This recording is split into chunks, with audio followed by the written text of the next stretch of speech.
पे ध्यान नहीं है। वो तुलैया कहे का कहे भैया, कुचुर कुचुर आँख करे बार भइल झौआ, कुचुर कुचुर आँख करे बार भइल भौआ, बलमा हो ले आवा तेल गमा कौआ, बलमा हो ले आवा तेल गमा कौआ।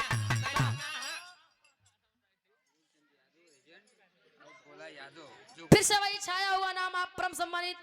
मूलचंद भारतीय एजेंट निमिथरिया की पौंधरती से आप परम सम्मानित भोला यादव भैया जी जोगापुर की पौंधरती से 101 रुपए का मान आशीर्वाद पहुंच के पहली बार। लेकिन यही के भाव में राज दरबार में उर्वशी जब नृत्य करत बा तो इंद्रदेव के बेटवा गंधर्व सेन जब उर्वशी के देखत है तो एक एक श्रृंगार के वर्णन करत है। का करे फिर से वही छाया हुआ नाम आप गिरजा शंकर के बड़े भैया जी दयाराम प्रधान जी। फिर से वही छाया हुआ नाम छाए हुए प्रधान जी 101 रुपए का मान आशीर्वाद पहुंच के पलगी बा। यही के भाव में गंधर्व सेन देख के उर्वशी के सुंदरता के वर्णन करे। क्या कहे, नाच इंद्र लोकवा में रूपवा की रानी,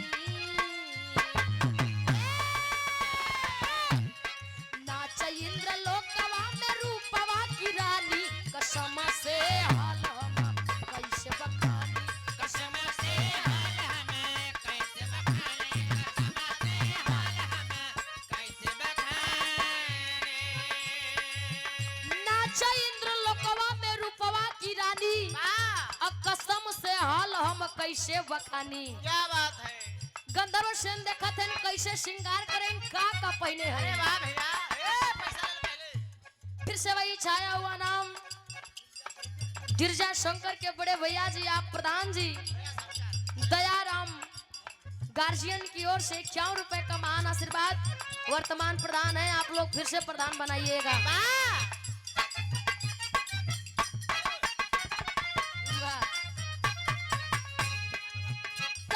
सोहेला सोलहो सिंगरावा,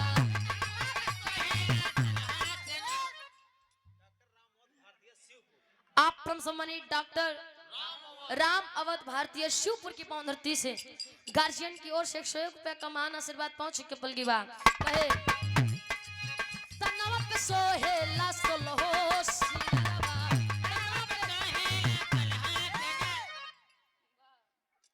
फिर से वही छाया हुआ नाम गिरजा शंकर के बड़े भैया प्रधान जी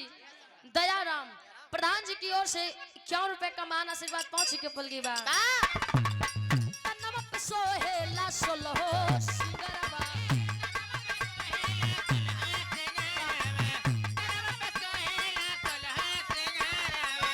मन बहकावेला कजरा नयनमा हो कजरा।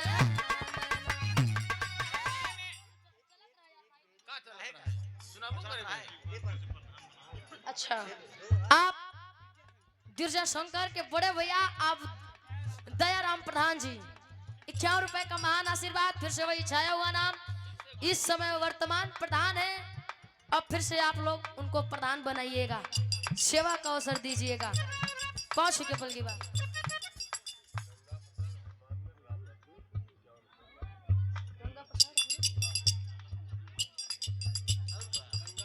गंगा प्रसाद आप परम सम्मानित गंगा प्रसाद हनुमान जी गण की पौंधरती से रामनाथपुर की पौंधरती से गार्जियन की ओर से 51 रुपए का महान आशीर्वाद पहुंच के पलगी बा।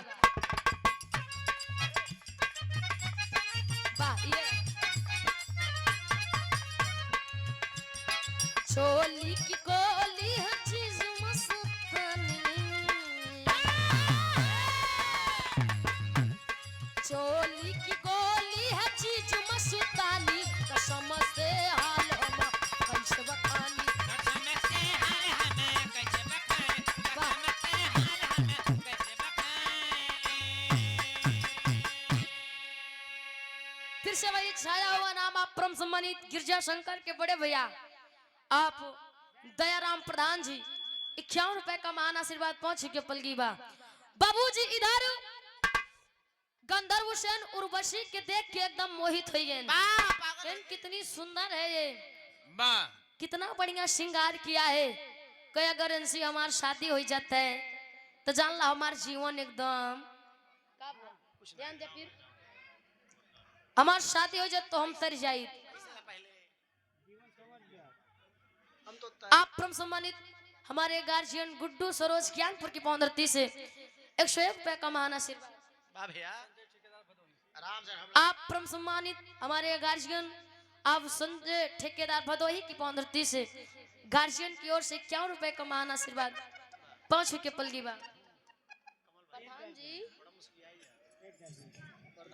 हैं? आप हमारे बड़े भैया कोरस के बहुत अच्छे कलाकार। वाह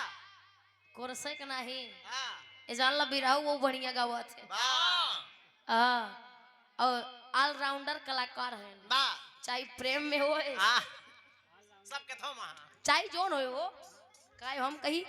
आप हमारे चंचल भैया वाह सुंदर पंखुड़ियों से गुथा हुआ 51 रुपए का महान आशीर्वाद। ढेर दिन सिखाए हैं चंचल भैया हमके सिखाए हुए हैं ना, बहुत प्यार दुलार आशीर्वाद मिला था। ऐसा मिलत रहा बहुत बहुत प्रणाम भैया। आप परम सम्मानित फिर से वही छाया हुआ नाम आप श्री मूलचंद भारतीय एजेंट निमिथरिया की पौंधरती से और आप परम सम्मानित भोला यादव जोगापुर की पौंधरती से वाह 101 रुपए का महान आशीर्वाद पहुंच चुके पलगी बा। बाबूजी इधर गंधर्व सेन देख के उर्वशी के ऊपर मोहित हो गए। वाह उर्वशी के अलावा और राज दरबार में उनके कुछ देखा तो नहीं रहा। एक पुष्प उठाकर उर्वशी के सीने पे मार देते अरे हैं। वाह जब गंधर्व सेन उर्वशी के सीने पे मारे इंद्रदेव तो एकदम गुस्सा में आग बबूला कि हमार बेटवा गंधर्व सेन आज हमारे राज दरबार में हमारा मर्यादा भंग कर दिया। बताओ ये राज दरबार में एक अप्सरा नृत्य करत बा, सबके सामने फूल उठाए के सीने पे मार दी।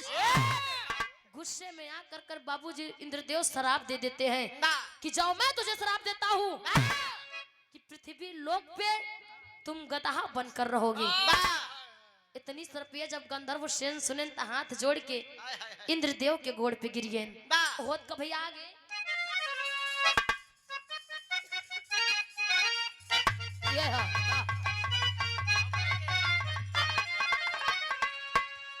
कोनो दुल्हन के दुल्हा परदेश जात रहे कमाए खातिर। अरे वाह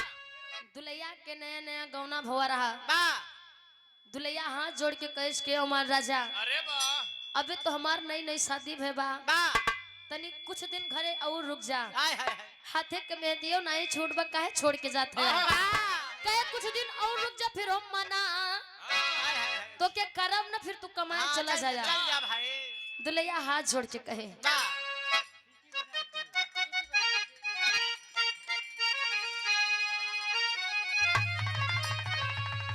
अरे जवन जवन कहा बात सही है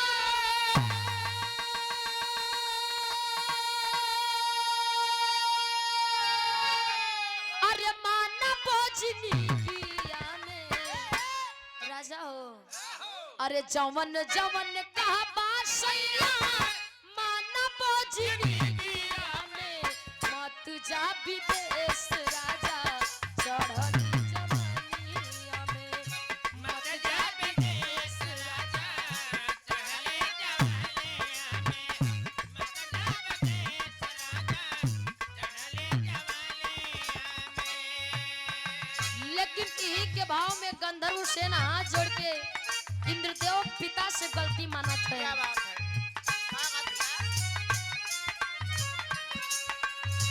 श्रापवा सुनवले इंद्र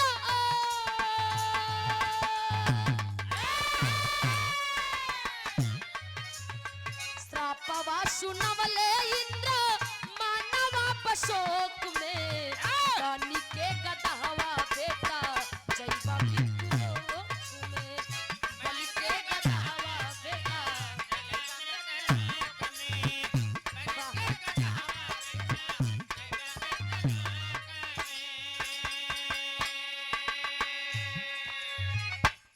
फिर से वही छाया हुआ नाम आप परम सम्मानित गिरजा शंकर के बड़े भैया अब दयाराम प्रधान जी 51 रुपए का महान आशीर्वाद पहुंच के पलगी आशीर्वाद के शाबा बाबूजी गंधर्व सेन हाथ जोड़ के पिता से गलती माना थे कि पिताजी हम के माफ कर दा इस श्राप के वापस लेला हमके मृत्यु लोक में गदहा बन के नहीं रहेगा कैसे अपन जीवन व्यतीत करब हम एक बार माफ कर दे दोबारा हमसे गलती ना हुई इंद्रदेव ने कहा कि बेटा जो मैंने श्राप दे दिया वो वापस नहीं होगा गंधर्व सेन के पिताजी ठीक बा लेकिन इस श्राप के हल तो हुई इस श्राप से हमके मुक्ति कैसे मिली क्या बात है तब इंद्रदेव गंधर्व सेन से बताए का कहे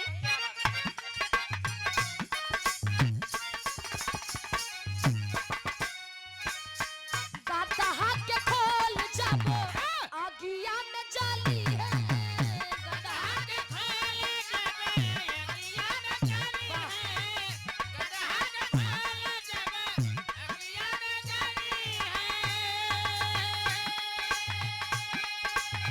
श्रापवा से मुक्ति तब तोहरा के मिली है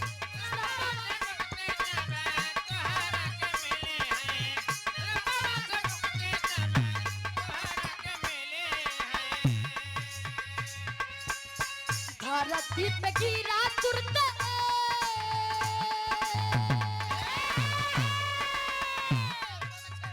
धरती पे गिरा तुरंत आइल नाही रोक में पानी के गदहवा बेटा मृत्यु लोक पानी के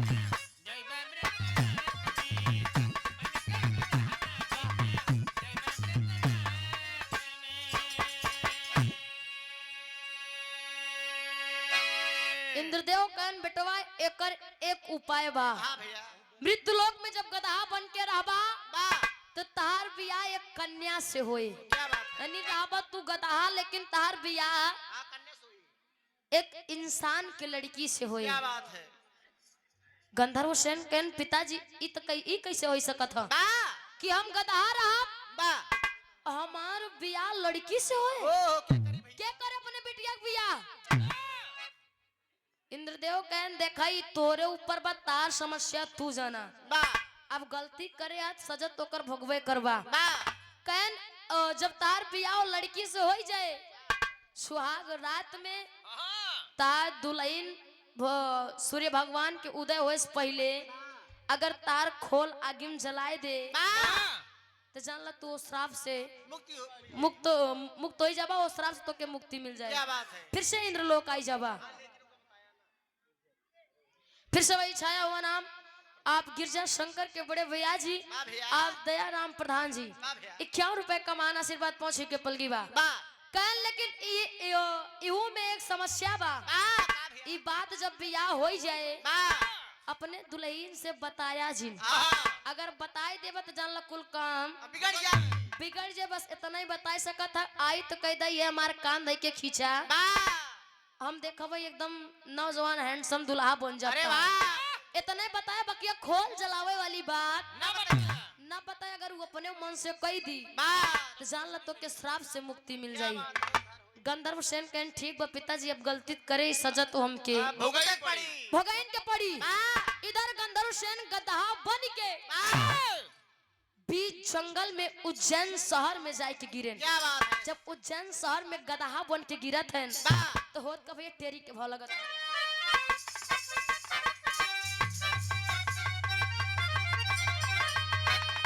उमंगे चकना चूर हो गए अरे उमंगे चकना चूर हो गए चूसी पर चढ़ी काली माँ रवि लुटाया नूर यारे नूर बाबूजी बीच जंगल में गंधर्व सेन जब वो गदहा बन के गिरा था तू ही जंगलवा में एकदम मस्त के हाय हाय हाय लंबा चौड़ा एकदम जवान धोबी टारत रहा जब धोबी महाराज वो गदहा के देखे गंधर्व सेन के तो उनके फूले नहीं समात रहा बिरहा में तर्ज लगाता एक लाइन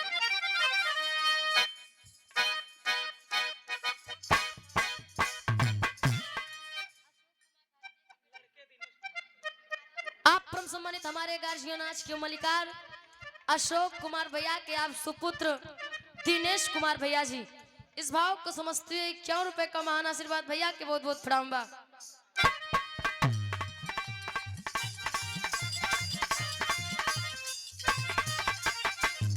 कोनो दुल्हा दुल्हन के देख के अरे वाह कोनो लड़का कहे आए गीतिया के दिनेश लाल यादव उर्फ निरहुआ वाह 2003 में गायन और यही से ट्रेंडिंग में आई अरे है। वाह यही से स्टार बन गए। आप परम सम्मानित फिर से वही छाया हुआ नाम आप गिरजा शंकर भैया के आप बड़े भैया दयाराम प्रधान जी वाह वर्तमान प्रधान है। आप लोगों के लिए बहुत अच्छा काम किया है, वाह भैया इसमें बताने की कोई बात नहीं है, आप लोग तो जानते होंगे। आशीष बनवाया भैया देखा हाँ पूरा जान दुआरे दुआरे गो बाबा वाह 51 रुपए का महान आशीर्वाद प्रधान जी के पहुंच के पलगी बा। लड़का और दुल्हा दुल्हन के देख के कहे दुल्हन रहे बिना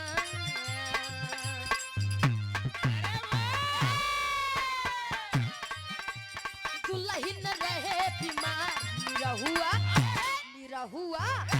निरहुआ शटल रहे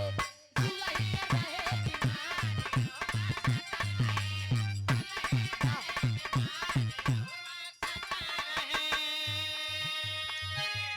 मंगर चाहे सोमार हरदम डटल रहे मंगर चाहे सोमार हरदम डटल रहे निरहु अरे निरहु रहे लहिया धीरे धीरे बजाओ बहुत तेज गाने हारमोनिया ढोलक बहुत तेज बात काका हुआ से सिस्टम को गड़बड़वाए दे ना मान लो कि गलती नहीं ने फिर से वही छाया हुआ नाम आप परम सम्मानित गिरजा शंकर के बड़े भैया आप गार्जियन हमारे दयाराम प्रधान जी 51 रुपए का महान आशीर्वाद पहुंच के पलगी बा। वाह भैया लेकिन यही के भाव में उद्धविया गंधर्व सेन के गदहा के रूप में पाई के एकदम खुशी से झूमत अरे बा। वाह का करे भैया बोला भैया चेहरे पे मुस्कान चेहरे पे मुस्कान की थोबिया झूम उठा चेहरे पे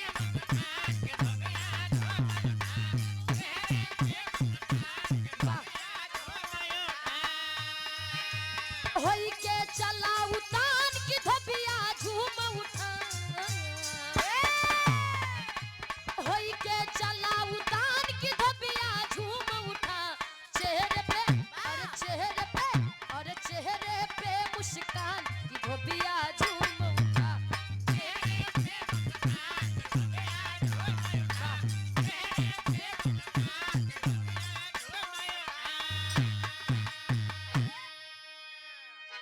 धोबी जी जब गंधर्व सेन के देखे गदहा के रूप में एकदम खुशी हुई गए कहन 4 साल से दुई ठोरे सारे दुआरे जियाई यही वाह भर भर खवाई थी अरे वाह तब वो सारे नहीं मोटाता है हाँ खुटी लड़त बा लेकिन देखा था इस जंगल में इतना बढ़िया गदहा ओ देखा पहले सुन ले राजेंद्र प्रसाद भारतीय दयाराम प्रधान जी के चाचा है। नहीं दयाराम इनका चाचा है। अच्छा अच्छा राजेंद्र भारतीय के चाचा जी दयाराम प्रधान। राजेंद्र आप परम सम्मानित राजेंद्र भारतीय भैया जी के आप चाचा जी आदरणीय परम सम्मानित दयाराम प्रधान जी 51 रुपए का महान आशीर्वाद पहुंच के पलगी बा। वाह भैया इधर तो भैया कोई बताओ इतना बढ़िया हट्टा कट्टा खावा पिए एकदम मोटा ताजा अरे वाह गदहा ऐसा नहीं घूमत बा ओ देखा और दुई ठोरे सारे दुआरे जियाई रही वाह कौनो अर्थन लाई नहीं ना एक गट्ठा कपड़ा ला दिया वाह तो निहुर जिया थे हाँ चल रहा बोतल भैया और बताओ ये तना तगड़ा अगर हम हूँ बैठी वाह हमार मलकिनिया बैठे वाह और दुई गट्ठा कपड़ो ला दा वाह कौन दिक्कत ना हुई तब न बैठे वाह कहे आज हमार भाग जग गए अरे वाह भैया गंधर्व सेन के पकड़ के जब घरे लई आई वाह दुअरवे से लगा चल रहा है कि ए मलकिन मलकिन हो मुगम्मा कहे तनी जल्दी से बहरे आवा वाह अंदर से धोबिनियो का हाथ में ले दही जरूर नाती का का जानी कहाँ से घूम के आए यहाँ हाँ गाजा पिछला हाँ इनका काम धाम तो बा नहीं बा बस घूमे चलना है हाँ कहीं ना अच्छा ठीक है रुका जावा तही बा जब बहिरे निकरी बा देखें दुआरी एकदम खावा पीवा एकदम ताजा गदहा अरे वाह खड़ा रहा धोबिनियो देख के एकदम खुश हो गई ओह कहीं कहो राजा ए देखा अब दही जरूर नाती से राजा पाई अरे वाह कहीं कहो राजा कहाँ खरीदा है हाँ कितने आने में पाया है वाह आय? कहे के कितने में पाया है का गदावा का अरे वाह गाना में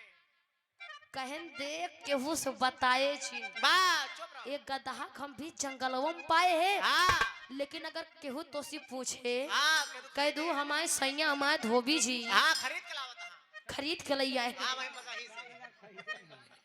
60,000 कहे जिया व्यापारी कहे बताए दू कि हमार सैया खरीदे नहीं कहिए कि हमारा ही रहा वाह कहीं ठीक पर जल्दी ले आए चंदन वंदन अच्छा तो हाँ अच्छा गंधर हुसैन के टीक दिन वाह आज जब टीक दी पैसा ले ले प्रधान से फिर से वही छाया हुआ नाम आप गिरजा शंकर के बड़े भैया जी आदरणीय परम सम्मानित दयाराम प्रधान जी छाया हुआ नाम 101 रुपया का महान आशीर्वाद पहुंचे के पलगी आशीर्वाद के चावा वाह भैया इधर कहीं ठीक बा धीरे धीरे दिन बीतत बा वाह उज्जैन शहर में एक राजा साहब रहे और नहीं राजा साहब की धोबी महाराज काम करते रहे बहुत का भैया चौक के भाव लगता आई जा आओ जल्दी भाई का ढीला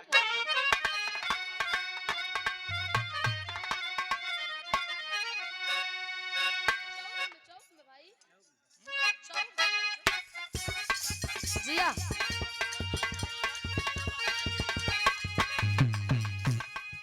उसी समय के अवसर दे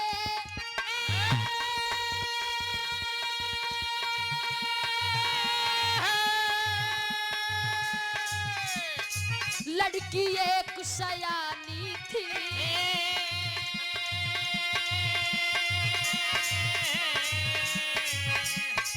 चंद सा मुखड़ा रूप की रानी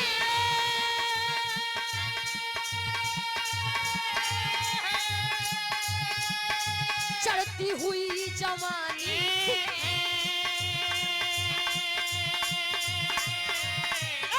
दूर दूर से रिश्ता आता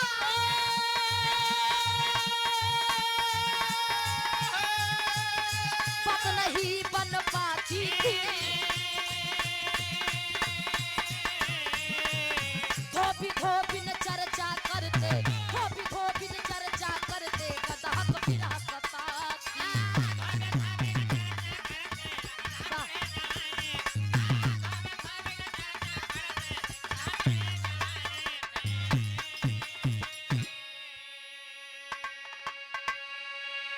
उज्जैन शहर में राजा साहब वाह खिया वो धोबी काम करते रहे वाह भैया और राजा साहब की एक बिटिया रही बड़ी सुंदर रही अरे वाह बड़ी सुंदर रही रोज एक से एक रिश्ता है लेकिन राजा साहब हाँ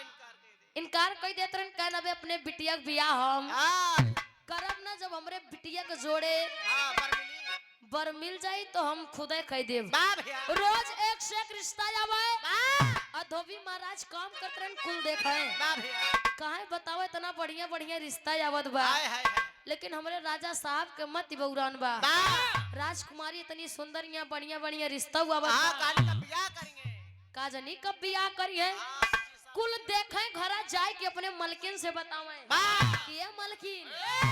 हमारे राजा साहब के बिटिया बड़ी सुंदर बा वाह हाँ बड़ी अच्छी हाँ राजकुमारी जी और रिश्ता बढ़िया बढ़िया आवत है वाह लेकिन का जो नी का है राजा साहब बियाह कैंसिल कर देता है हाँ बियाह नहीं करावता है वाह भैया अब पिछवाड़े से जहाँ गदहाराम बांधा रहे वाह गंधर्व सेन जी हाँ, कुल बात धोबिया का सुने वाह भैया जब धोबिया का बात सुने तो उनके विरह सतावा हाय हाय हाय कि हाय लागत वो हमारे पिताजी जोन कहे रहे ओह, लागत बा राजा साहब को बिटिया हमार बिया होई होई धीरे धीरे दिन बीताई है बात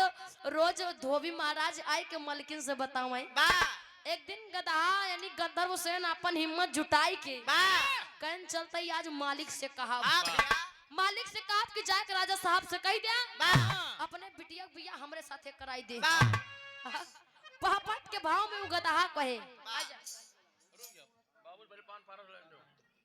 वाह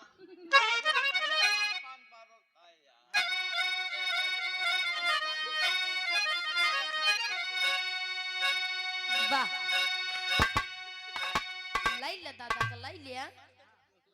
हाँ। जान ले ये सब आशीर्वाद या रुपये नहीं देता है। पैसा हाँ। पारस कहाँ से? बगहा बगहा राम। आप आदरणीय परम सम्मानित हमारे गार्जियन आप श्री राम सुमेर यादव बगहा की पावन धरती से इस भाव को समझते हुए दादा की ओर से 51 रुपए का महान आशीर्वाद अरे वाह। के पलगी बा आशीर्वाद के चावा। मोछ वाले काका भोला यादव भैया जोगापुर से और मूलचंद भारती आप परम सम्मानित मूलचंद भारतीय एजेंट निमिथरिया की पावन धरती से वाह। और आप परम सम्मानित भोला यादव भैया जी जोगापुर की पावन धरती से वाह 101 रुपया का महान आशीर्वाद पहुंच के पलगी बा। पापट के भाव में उ गधा अपने मालिक धोबी से कहे का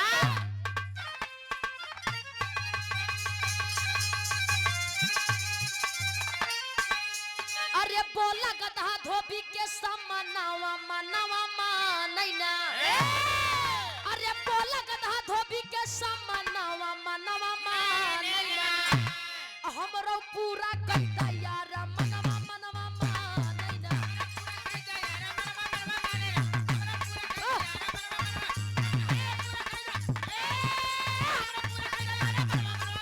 जिया सर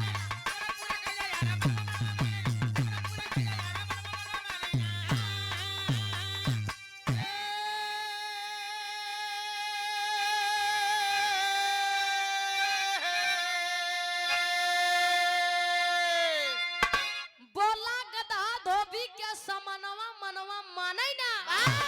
अब पूरा कइदा हमरो वार मनवा मनवा।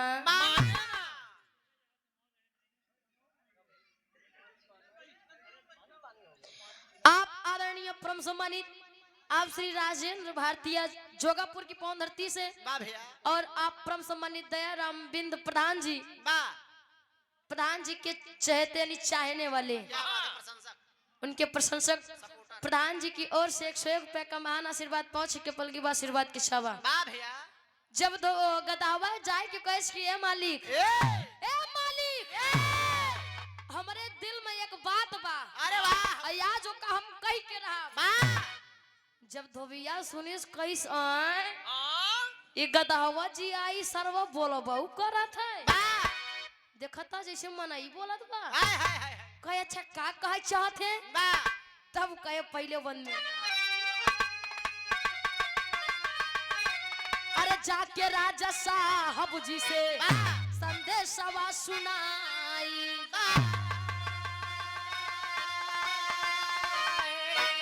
अब बिटिया की शादी हमसे अरे आके कार्रवाई।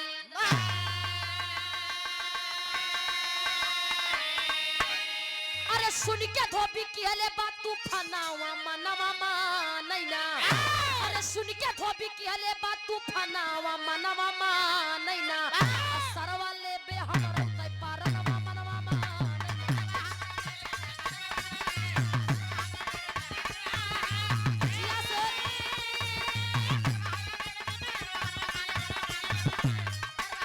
क्या बात है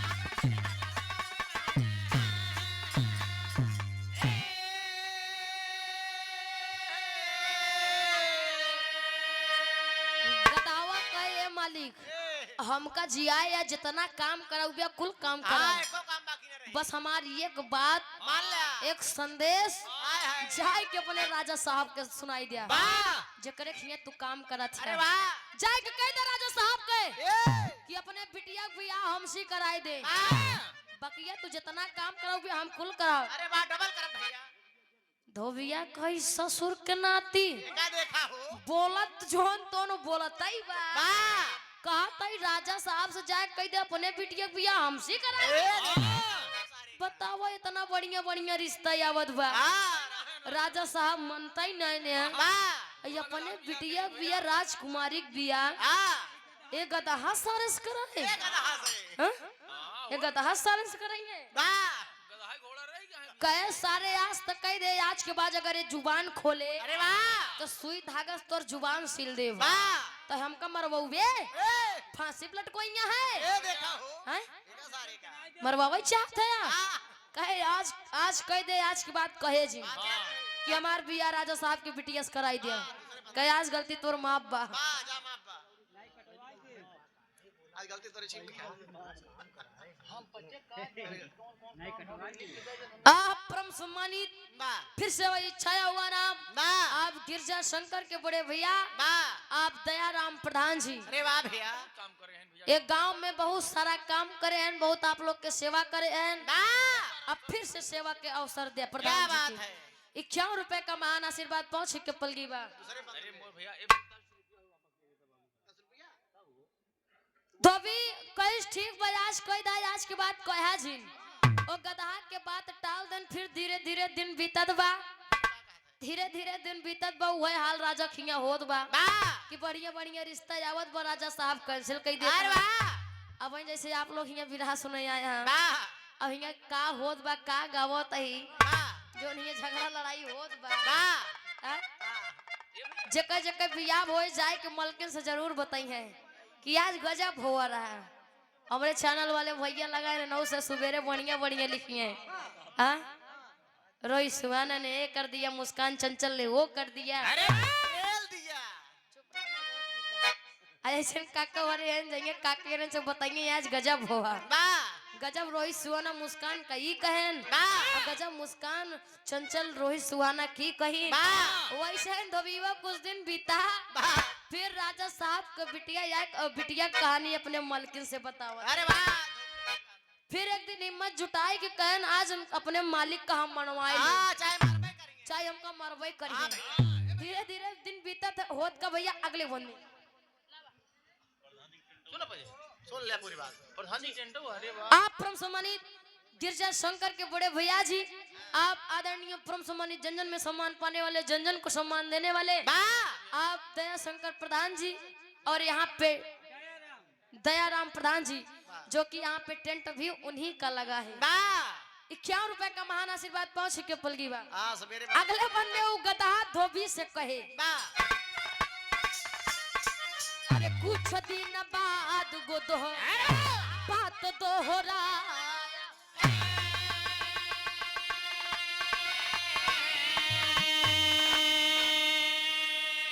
राजा जी से धोबी जाके अरजी सुनाया हो अरे सुन के राजा की हले है गुमनावा मनवा मानैना अरे सुन के राजा की हले है गुमनावा मनवा मानैना आखिर ये में कौनो बाका रनवा मनवा मानैना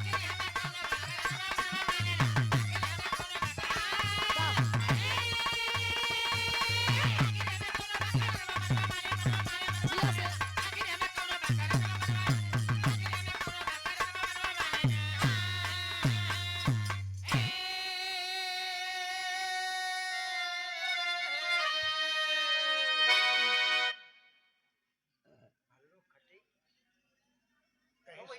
आप परम सम्मानित हमारे गार्जियन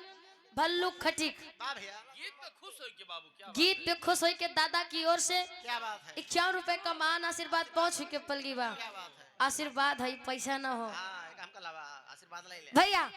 इधर कुछ दिन बाद फिर गधा जाए के धोबी से कहन किए मालिक कहे नहीं हमार बतिया एक बार जाए के अपने राजा से आ कह जा देते कह हैं दे एक बार कही दे वाह और जौन कुछ भी होए हम संभाल ले वाह कहे सार तय जिद्दी आए गए है हां कहीं अब राजा साहब हमका चाहे फांसिन पे चढ़ाई देंगे वाह लेकिन तोर संदेश राजा साहब के जरूर सुनाऊ क्या बात है बोले ना नहीं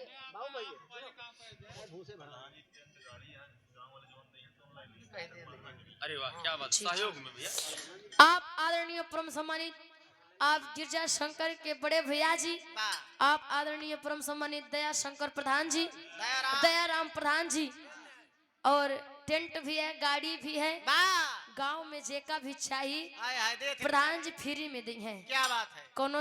पैसा कौड़ी आ जाओ ना ले यहाँ। कुछ नहीं है ना बा आ जाओ ना ले यहाँ। जमन देही तमन लई लेही बस देखा वो अपन अपन प्रेम है बा बकेट फ्री में देंगे ना हाँ भाई। आप लोग जो जिक्र जोन होई प्रेम से देंगे ओका ले लेंगे हाँ मजबूरी। फ्री में सेवा बा प्रधान जी की 51 रुपए का महान आशीर्वाद पहुंच चुके पलगी बा इधर तो भी कही जाते आज राजा साहब से सुनाए देवतार संदेश चाहे हमका फसीब काहे न चढ़ाए दे बा गैन हाथ जोड़ के धोबी महाराज राजा से विनती करे लगे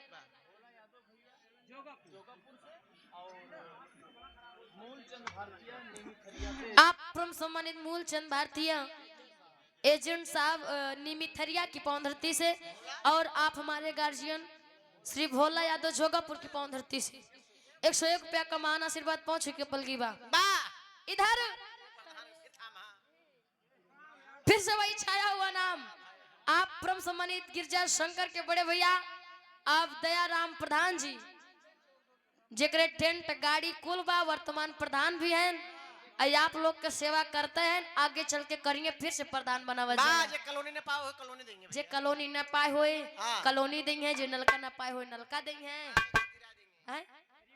जे करे जोन चीज न रहे कुल देंगे प्रधान जी फ्री में सेवा बा 51 रुपए का महान आशीर्वाद पहुंच के पलगी बा बा भैया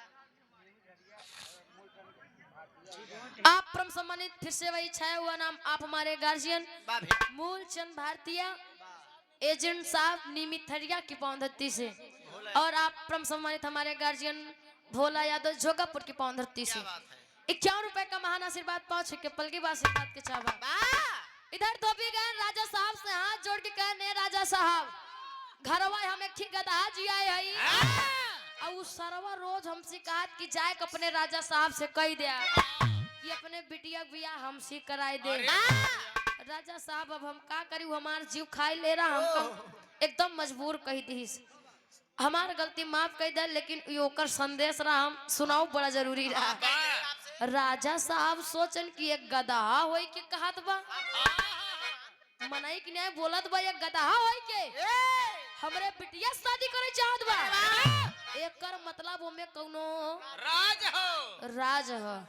कहे ठीक बा राजा साहब मान गन कहन जाए कि अपन गधा लियाई कि अब बा अपने बिटिया बियाह करे वो दे हम तैयार है बा भैया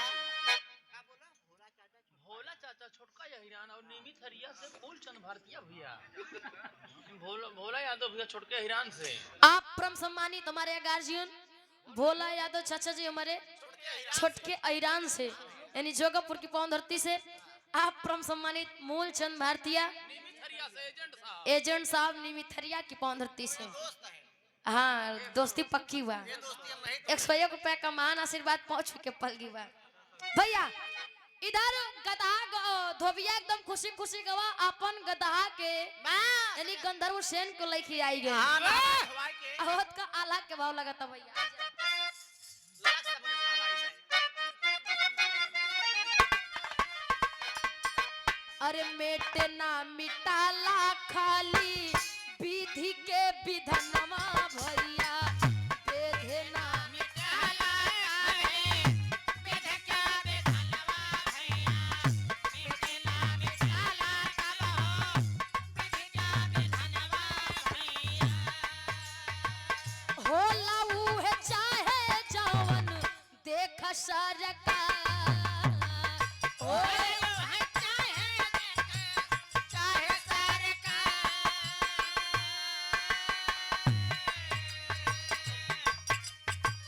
कुछ दूर राजा साहब किला बनवले बाबू कुछ दूर राजा साहब के हाँ भैया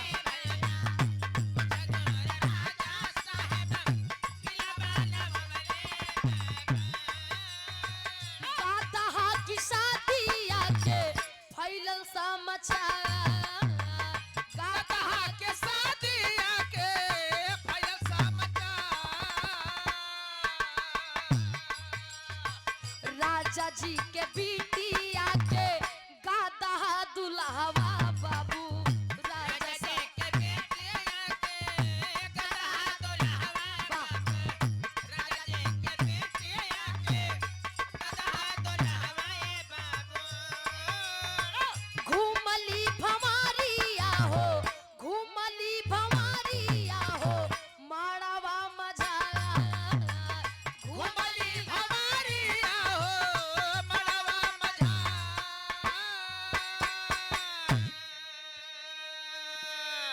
फिर से वही छाया हुआ नाम आप परम सम्मानित गिरजा शंकर के बड़े भैया जी आप दयाराम प्रधान जी, जो कि आप लोगों के लिए बहुत किए, बहुत सेवा करते हैं, आगे बढ़ेंगे। प्रधान जी की ओर से 51 रुपए का महान आशीर्वाद पहुंचे के पलगी बा। आप आज के मलिकार इस कार्यक्रम के आयोजक आप आदरणीय परम सम्मानित हमारे गार्जियन कड़े दिन भारतीय गार्जियन की ओर से 101 रुपए का महान आशीर्वाद पहुंचे के पलगी बा। आप परम सम्मानित उदय भान सिंह गार्जियन की ओर से 101 रुपए का महान आशीर्वाद पहुंचे के पलगी बा। इधर धोबी गधा के लिए आई के राजा साहब खिया जावा थे। अरे वाह, और उधर से राजा साहब अपने बिटिया के एकदम दुल्हन के रूप में दासी से कई के एकदम सजवाए थे। गधा के साथ बियाह होएगा, गधा के साथ बियाह हो धीरे धीरे शाम होत बा तो महल के कुछ दूर पे राजा साहब एक किला बनवाए। किला बनवाए तो धोबी के आदेश दे देन कि गधा के ले जाए कोई किला में कई दा और राती में अपने बिटिया खमम में भेजा। किला में ले जाए के गंधर्व सेन के कई देन धोबी महाराज। धीरे धीरे शाम हुआ, राजा साहब विचार करत हैं का करी विचार भैया सदर भाला। भोला चाचा भैया छोटके हिरान से फिर से वही छाया हुआ नाम आप परम सम्मानित भोला यादव चाचा जी छोटे ईरान से जोगापुर की पावनधरती से आप परम सम्मानित मूलचंद चाचा जी हमारे एजेंट साहब निमिथरिया की पावनधरती से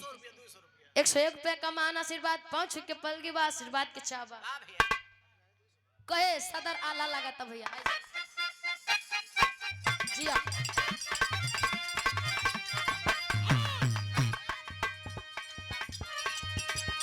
धीरे धीरे आई गली मिलन के समैया,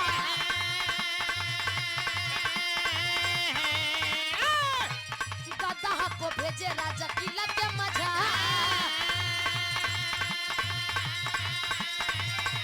रतिया में लड़की एक दासी को भेजा वाले, दुल्हन बना के देखा 16 हो सिंगार।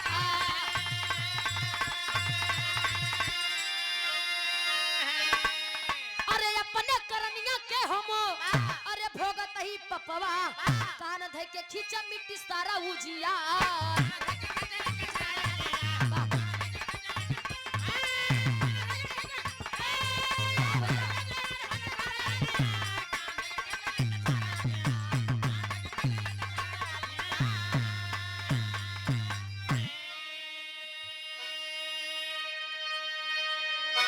राजा साहब सोचन कि पता ना एक गधा के रूप में इंसान बा, देव है कि दानव है। अगर अपने बिटिया के भेजम मार ला ई मारे बदे आए होई तो हम का करब। अरे वाह, दासी के अरे वाह, बिटिया के दुल्हन बनवाई के 16 श्रृंगार करवाई के ओ किला में गधा के पास शाम की भेजत है राजा साहब। और जब दासी के बिटिया दुल्हन बन के गधा के पास जात है यानी गंधर्व सेन के पास, तो गंधर्व सेन के देख के दासी की बिटिया लगी थर थर थर थर थर थर थर कांपे। जब कांपत बद गंधर्व सेन हंस कर कहन ए दुल्हन अब तार बियाह हमसे होई हुआ है, हम तार दुल्हा सब कुछ यही तू देखा हमसे डेरा जिन, बस हम अपने करनी पाप भोगत हई। कहन जोन जोन कहती वैसे वैसे कैले बात एकदम बनी जाए। कहन मतलब कहन ये मां कनवा धै खींचिया देखा भाई नौजवान एकदम हैंडसम दुल्हा बन जाए। दासी के बिटिया गधा के बात मान के कान खींचिस, जैसे कान खींचिस रात में गंधर्व सेन अपने असली रूप में। और दासी की बिटिया जब एकदम नौजवान एकदम सुंदर हैंडसम दुल्हा देखें तो जान लो मने मन उनका लड्डू फूटेला कई हमारो नसीब ही रहा। हां बिया के वोर के साथे मजा हम लूटब। बाबूजी धीरे धीरे रात होत बा गंधर्व सेन के दासी की बिटिया के साथे सुहाग रात होत बा। क्या बात है, सुहाग रात में गंधर्व सेनो सोई गेल और दासी के बिटियो सोई के। जब सुबह होत बा सूरज भगवान एकदम कपारे पे जब होकर आँख खुली तो किला से निकल के जब बहरे जात बा हाय हाय अंटप चढ़ के राजा साहब देखा था वाह अरे वाह लाओ भैया डिस्टर्ब न करा ले जल्दी बोली है गाड़ी टेंट गाड़ी अरे फिर से वही छाया हुआ नाम आप हमारे गार्जियन गिरजा शंकर के बड़े भैया जी आप दयाराम प्रधान जी जो कि टेंट गाड़ी सब कुछ उनके पास है आप लोगों के सेवा में सेवा है गांव के भैया हमेशा तैयार रहते देखा हुआ काका बोला था हाँ एमे बतावे के बात नहीं पड़ते हां जे जेकर सेवा पानी करे रहे बिल्कुल आदमी कहीं जनता हमेशा साथे रहे 101 रुपए का मान आशीर्वाद पहुंच के पल की बात हां ऐसे भैया। सेवा करा तू जम के आप लोग कहानी पे आ जा इधर अब इनकर देखन कर मैडम का फोन आई गए एनौक सुहाग रात पे बीरा सतावे लग देखा हां पता नहीं हमारे चाची है इनकी बुआ आई भैया अरे वाह इधर जब सुबेरे किला से निकल के दासी को बिटिया जात बा अरे वाह अंटप खड़ा होकर राजा साहब देखा थे कि तो दासी बिटिया एकदम खुशी खुशी जात बा अरे वाह एकदम ठीक ठाक जात बा अरे वाह अपने हाथे गोड़े हो चल के एकर मतलब मामला ठीक बा मामला ठीक बा उ गदहा के रूप में केहू और बा अरे वाह गदहा ना होए बाबूजी सोचन विचारन फिर धीरे धीरे शाम होत बा वाह तो होत का खड़ी के भाव लगत जान के भैया जान के। मिथरिया वाहन दिखाई दे आप आदरणीय परम सम्मानित आप मूलचंद भारतीय एजेंट साहब निमिथरिया की पावनधरती से और आप हमारे गार्जियन भोला यादव छोटका ईरान से अरे वाह चौकापुर की पावनधरती से एक हम सोचे दोनों देवे गजब करे है भैया फिर देंगे दोबारा अच्छा फिर देंगे हाँ भैया 101 रुपया का मान आशीर्वाद भैया को बहुत बहुत प्रणाम बा वाह खड़ी के भाव लगा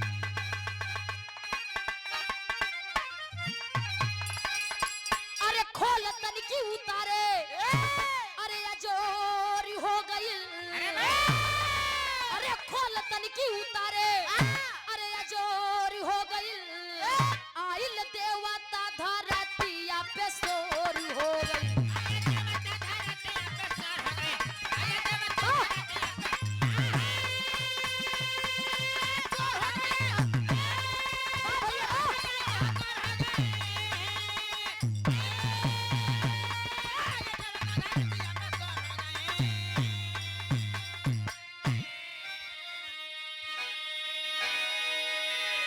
राजा साहब कन मान लो राक्षस होए गधा के रूप में हमका छलत होए कि दासिक बिटिया भेजे हैं ए बार इनका ठीक ठाक छोड़ दी दूसर के दिन तो अपन बिटिया भेजी है राजा साहब के मन में ख्याल है दूसर के दिन वाह भैया मंत्री के बिटिया का दुल्हन बनवाए के 16 सिंगार कई के दूसर के रात में फिर भेजवा क्या बात जब दूसर के रात में वाह मंत्री के बिटिया जात ह वाह भैया तू वह बात जोन दासी के बिटिया से कहे रहे वाह गंधर्व सेन जी क्या बात वह बात मंत्री की बिटिया से कहे वैसे ही वैसे काम हुआ सुबेर हुआ वाह फिर सूरज भगवान कपारे पे वाह जब वो किला से निकलत बत राजा साहब अंटस देखा था वाह भैया ये तो एकदम खुश मिजा एकदम खुश बा हंस जात बा तना तो खुश आज तक का देखबई नहीं भाई एकर मतलब गदहा के रूप में कोनो देवता या हमरे बिटिया के भाग जागी गए पहले वन में करेगा भैया अरे दूसरे दिन राजा जी बिटिया को भेजा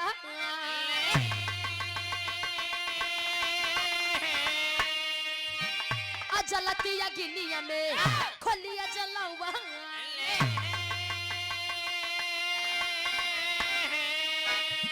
अरे फरवा होता मिटवा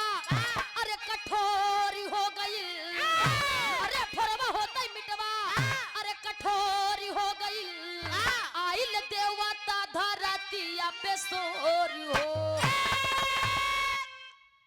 तीसर के दिन राजा साहब अपने बिटिया के 16 सिंगार करवाई के दुल्हन बनाई के एक ऐती दासिक बिटिया और एक ऐती मंत्री के बिटिया के साथे आदेश दे दिए कि ओ किला में गधे के पास मेरी राजकुमारी मेरी बिटिया को जाओ पहुंचा कर आओ। इधर से जब दासिक बिटिया एक कैती मंत्री बिटिया राजा साहब के बिटिया जब किला तक छोड़े गईन तो रास्ता में गदहा कुल हाल बता दे भैया बता दिन कहीं बहन जात हो डरू न रच्चो भैया राजकुमारी जी डेराऊ जी वो गदहा के रूप में इतना सुंदर है इतना सुंदर है अगर हमार सैया होते तो हम केहू के लखाई न दी कहे जात हो लेकिन एक बात हमार गठियाइल हूँ राजकुमारी कहन ऊ का कहन जात हो कहीं कि हमार कनवा है खींचा हम अपने असली रूप में आई जाम आऊ जाई है ठीक ठाक तार लोग के सुहाग रात बीती लेकिन गदहा नी की तोरे दुल्हा जोन गदहा के रूप में है और सोई जिन तो सोऊ जिन उनकर रातिन में जोन गदहा वाला खोल अलग भरे ओकर आगिम जलाए दहु आगिम जलाए देबू गदहा के रूप पउबई न करी है अरे वाह और हमेशा के लिए तहार राजकुमार हो जाई है भैया हो जाई है फिर से वही छाया हुआ नाम आप परम सम्मानित गिरजा शंकर के बड़े भैया जी आप दयाराम प्रधान जी आवा भैया वाह हम कितना बार बताई देखा जेकर जे जितना सेवा करे रहा तो कहा के मौका नहीं रहते लोग खुद ही जानत रहते हाँ प्रधान जी जी बिरहा बिरहा फिल्म होई अच्छा भैया फिल्म कराएंगे यार ऐसा न ले जाए जी या फिर हां 51 रुपए का महान आशीर्वाद प्रधान जी के पहुंचे के पलगी बा भैया राजकुमारी कहीं ठीक बा जब किला के अंदर गई तो गंधर्व सेन हुए बात फिर दोहराए भोला चाचा ब्रांड छोटका हीरा हां मूलचंद निमित हरियाला 100 रुपया मूलचंद भैया निमित हरिया आप परम सम्मानित छाया हुआ नाम आप हमारे गार्जियन मूलचंद भारतीय एजेंट साहब निमित थरिया की पावन धरती से आप आदरणीय हमारे गार्जियन भोला यादव चाचा जी हमारे ब्रांड छोटका या हिरान से जोगापुर की पावन धरती से ठीक वो भैया एनन को भैया 101 रुपए का महान आशीर्वाद बहुत बहुत प्रणाम बा अंदर राजकुमारी गईन गंधर्व सेन हुए बात उनहु से कहन राजकुमारी जनते रहीन कान धय के खींचिन अपने असली रूप में आइगन गधा खोल अलग हो गया और एकदम नौजवान हैंडसम बन गए धीरे धीरे सुहाग रात बीती गंधर्व सेन सोई गए गंधर्व सेन सोई गए लेकिन राजकुमारी जागत रही सूरज भगवान के निकले से पहले गधा वाली खोल जो उनकर अलग भरही ओके आगिम जलाए दी जब आगिम जलाए दी सुबेर भवा गंधर्व सेन सोए के उठन कहना अबे तक तो हम सोए उठत रहे गधा के रूप में रहत रहे आज अपने रूप में एकर मतलब हमार काम होइगा जो हमारे पिताजी इंद्रदेव कहे रहे आज उस सत्य हो गया हमके श्राप से मुक्ति मिली गई क्या बात है बाबूजी तीनों जनी को छोड़ के इंद्रलोक चला गए अगले बन में काना लास्ट अरे भागे गंधर्व सेन छोड़ी तीनों जनाना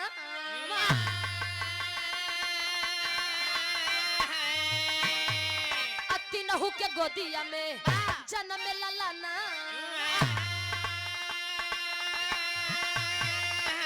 अरे बतावा नमवा तीनों के अरे गगनवा थोरी हो गई गोपी भरथरी अरे विक्रमादित्य मोर वाह क्या बात है लो परम सम्मानित आप गिरजा शंकर जी के बड़े भाई आप दयाराम प्रधान जी चहेता और सबके चहेता क्या बात है टेंट गाड़ी सब कुछ फ्री है आप लोग के निशुल्क सेवा बा युवा दो लोग की धड़कन हाँ युवा दिलों के धड़कन कोनो चीज के तकलीफ हो प्रधान जी से मिले हाँ सर हर समस्या का समाधान क्या बात है आप लोग के करी है 101 रुपए का महान आशीर्वाद पहुंचे के पलगी बा भैया इधर गंधर्व सेन जब अपने असली रूप में आए और श्राप से मुक्ति पाई गए तो तीनों जनी के छोड़ के इंद्रलोक चला गए पीछे लगता है ना इधर तीनों जनी मंत्रिक बिटिया दासिक बिटिया राजक बिटिया के गोदी में एक एक बेटवा का जन्म हुआ गर्भवती हुई रात उधर रानी जी राजा भरथरी के धोखा दी हमरे के इधर गंधर्व सेन और दासी के बिटिया के मंत्रिक बिटिया के राजा बिटिया के तीन जने के धोखा दी बा भैया। फिर से वही छाया हुआ नाम आप गिरजा शंकर के बड़े भैया हमारे गार्जियन आप दयाराम प्रधान जी। छाया हुआ नाम 101 रुपए का मान आशीर्वाद पहुंच के पलगी बा। और धीरे धीरे 9 महीना बाद बा तीनों बेटवा के जन्म होता। तीनों जनी के गोदी में एक एक बेटवा के जन्म हुआ। दासी के बेटवा का नाम गोपीचंद, मंत्री के बेटवा का नाम मंत्री के बिटिया के बेटवा का नाम भरथरी राजा भरथरी, और राजा के बिटिया के बेटवा का नाम राजा विक्रमादित्य। क्या बात है तीनों के जन्म हुआ। बा पैसा ले ला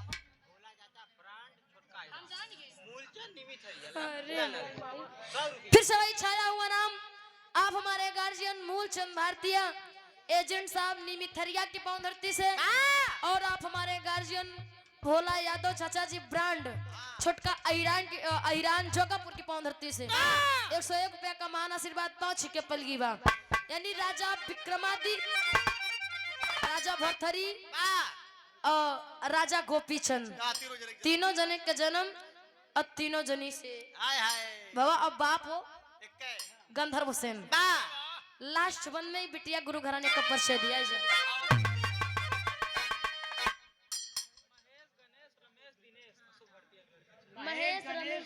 महेश दिनेश आप परम सम्मानित महेश दिनेश रमेश भैया अशोक भारतीय भैया के आप सुपुत्र हैं। तीनों जने ना भैया, बा 4 जने बा। भैया की ओर से 201 रुपया का महान आशीर्वाद सब भैया के नमस्ते प्रणाम स्वीकारो। बा वाह। लास्ट वन में बिटिया गुरु घराने को परिचय दी। बा कौने फुलवारी का फूल बा, कौने गुरु घराने से ताल्लुकात रखा। स्वामी गुरु बिहारी रमन ब्रिजलाल जी ज्ञानी।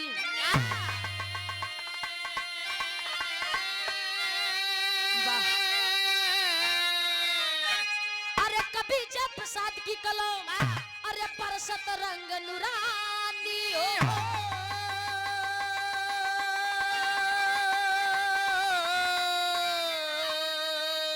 उमंगे चकनाचूर हो गए,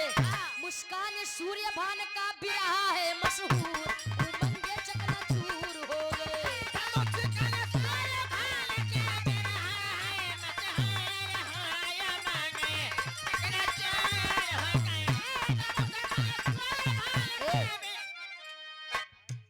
एक मिनट रुका हो, रुक जा। कहे